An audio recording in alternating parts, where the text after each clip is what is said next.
l'homme qui a pu pénétrer dans ce lieu sans son âme qui s'élève. Jean-Baptiste Jarcot.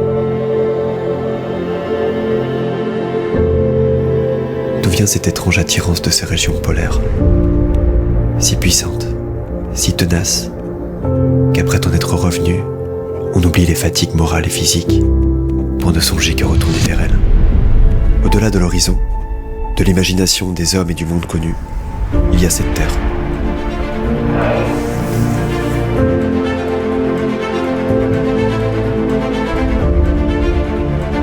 Pendant des siècles, cette terre aura été un fantasme, une obsession pour de nombreux savants, scientifiques et explorateurs.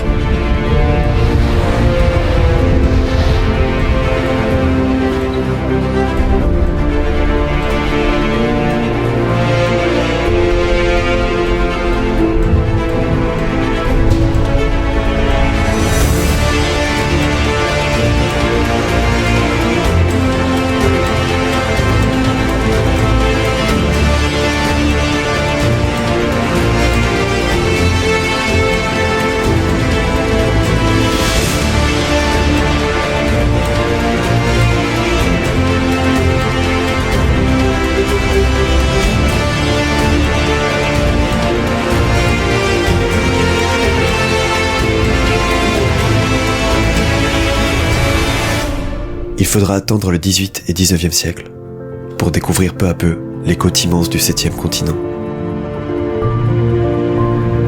Ces hommes ont traversé tous les dangers, tous les périls pour réaliser leurs rêves.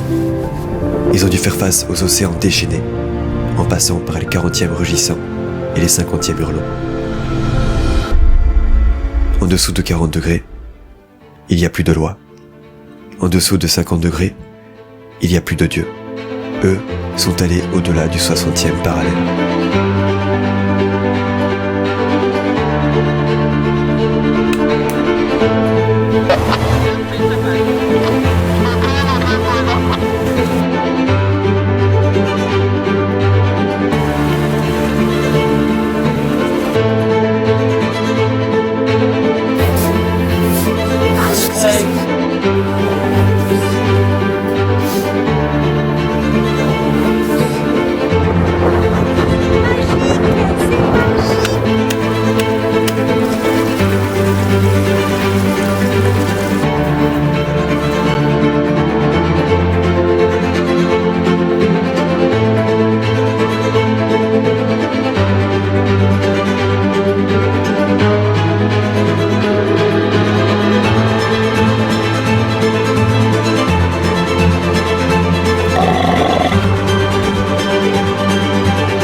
C'est exceptionnel.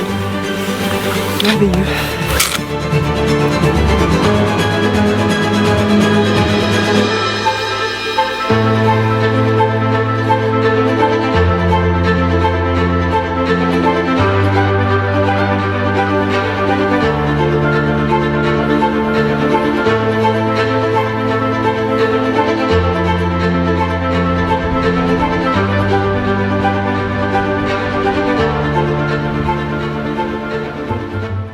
L'Antarctique est le continent le plus inhospitalier, aride et froid de notre planète.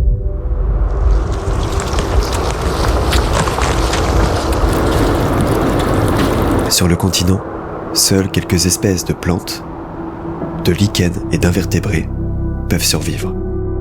Au contraire, l'environnement marin est beaucoup plus riche. Les conditions n'ont pratiquement pas changé depuis des milliers d'années. Les baleines,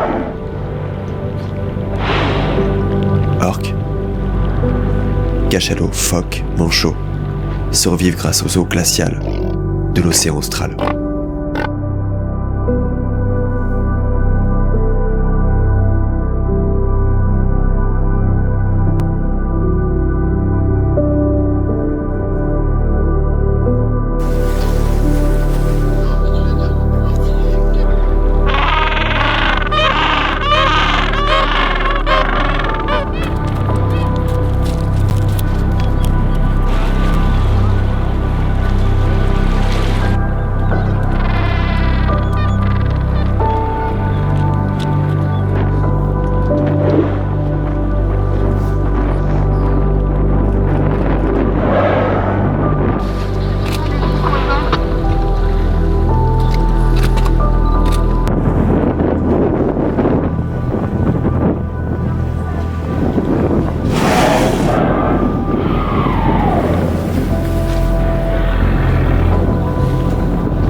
Qu'est-ce qui a poussé les hommes d'hier et nous pousse aujourd'hui à aller vers ces terres du bout du monde?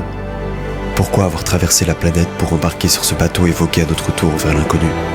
Est-ce pour nourrir un besoin de découverte? D'exploration?